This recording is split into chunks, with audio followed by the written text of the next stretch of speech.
it is a cryptocurrency, so that in itself tells you it's a new currency that has been around for about 4 or 5 years, that is underpinned by the blockchain technology.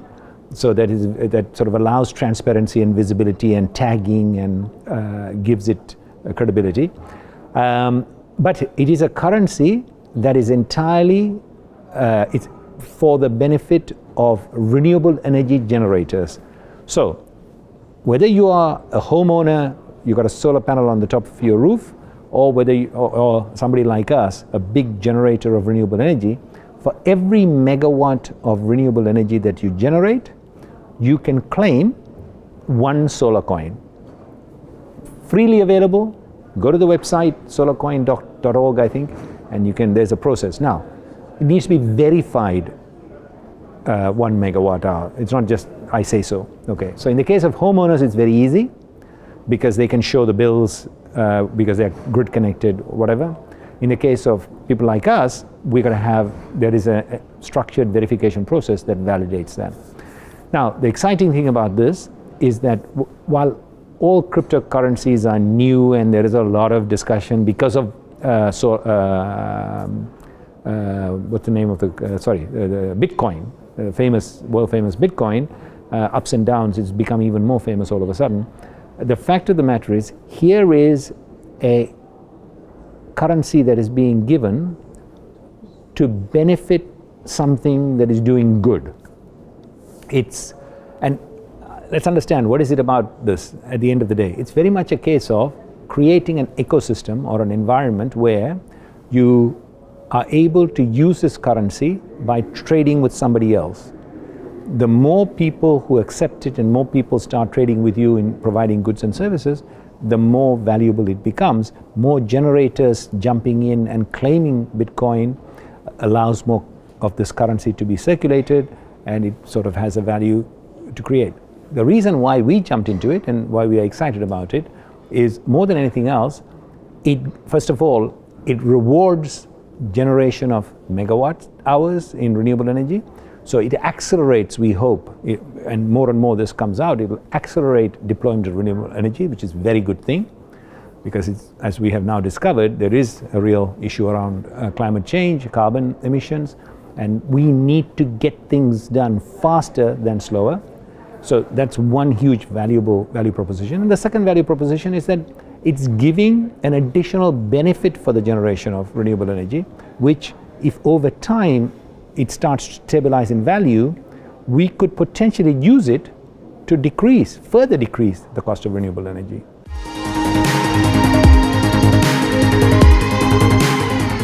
Look, the targets are quite significant, so it's a valid question, but the reality is that, look, we are delivering it, right? So we can see that it is actually happening. So Morocco came out with some stunning targets, and Morocco has just got on with it and is delivering it. Dubai started off in a very modest way, very rapidly has ramped up. So it is very rapid, from nothing 2.5 years ago, it has put in 1,000 megawatts of PV, Dubai, just one emirate. Procured a 700 megawatt CSP, which is going to go into construction shortly. So 1,700 megawatts, just like that, ping. So if there is the political will, if there is clarity of policy, what is now becoming very clear is that it's doable. There is enormous amount of private sector capability and capacity, and there is plenty of money out there that is looking for well-structured, good investment opportunities, particularly in clean tech area and these kind of things. So we believe it is very doable. And Saudi Arabia has just launched a 9,500 megawatt program, and the first project is now moving forward. I have zero doubt the pace of procurement will accelerate and it will grow fast.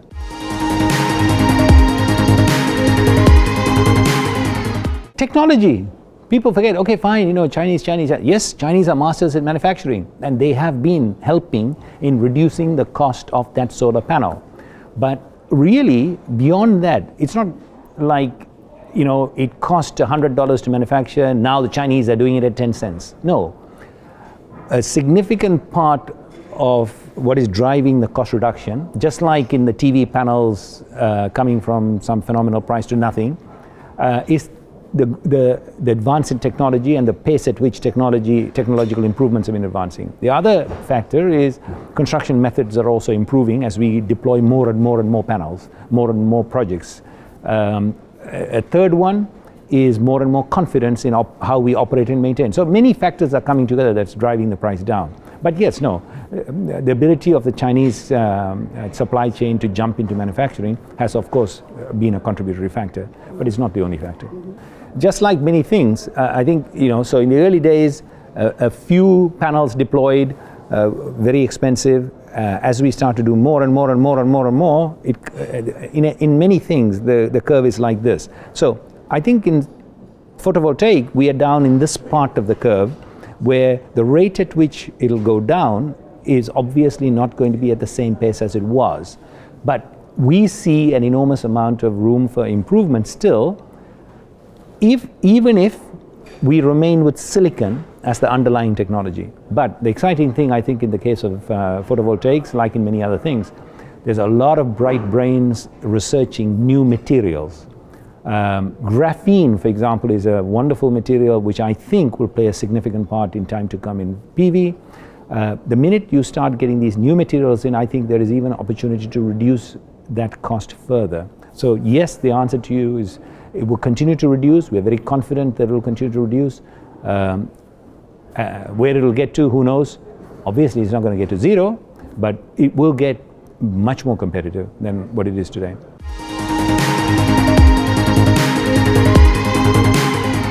First of all, Gulf is, they are growing economies. They've all got significant proportion of young people in their population mix who are kind of coming into that economic, the productive age, moving out of parents' houses, buying new houses. Economy is growing in order to give them opportunities, industrialization and so on. So Gulf will continue, most of the Gulf countries will continue to need more capacity, more energy, even as we continue to reduce energy consumption through efficiency. So we will become more efficient at consuming energy, but at the same time, simply because of demand growth, overall, there is a need to continue to grow. So what I think, what we are going to see, what we are seeing now, is that all that new capacity is going to be renewable straight away. So you've still got existing that still needs to run.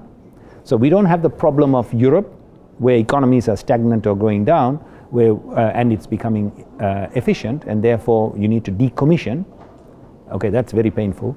Here, we are able to, so for a while, we're going to continue to need to run these things, but then they will come to the end of their economic life. So when they come to the end of their economic life, we would then be replacing them with renewable energy. So it's we are in a better place here actually to transition much more efficiently.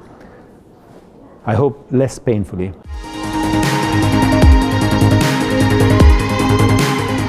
I can confirm that for a long time, we have always made it very clear that at the right time, when we have got stable enough revenues in order to be able to consistently pay dividends, we should bring public in to our business as owners, because we are very much in a business that is essential for life. Electricity, water, not only for economic development, industrialization, but it's basic ingredients for health, wealth, and happiness of people, right?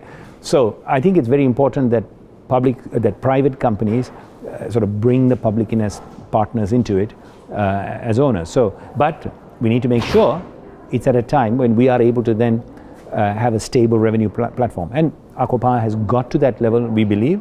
We have got enough operating assets now. We continue to develop new stuff all the time, but we've got enough operating assets now to generate that stable profile.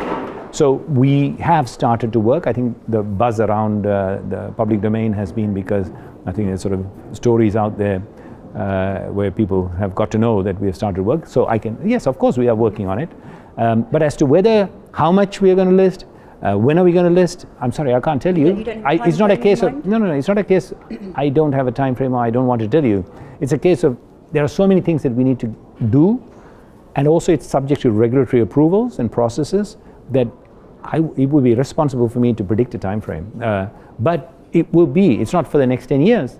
We've started work on it. So the train is moving, whether it is at the end of this year, next year. It's a kind of, it's not a too distant a horizon.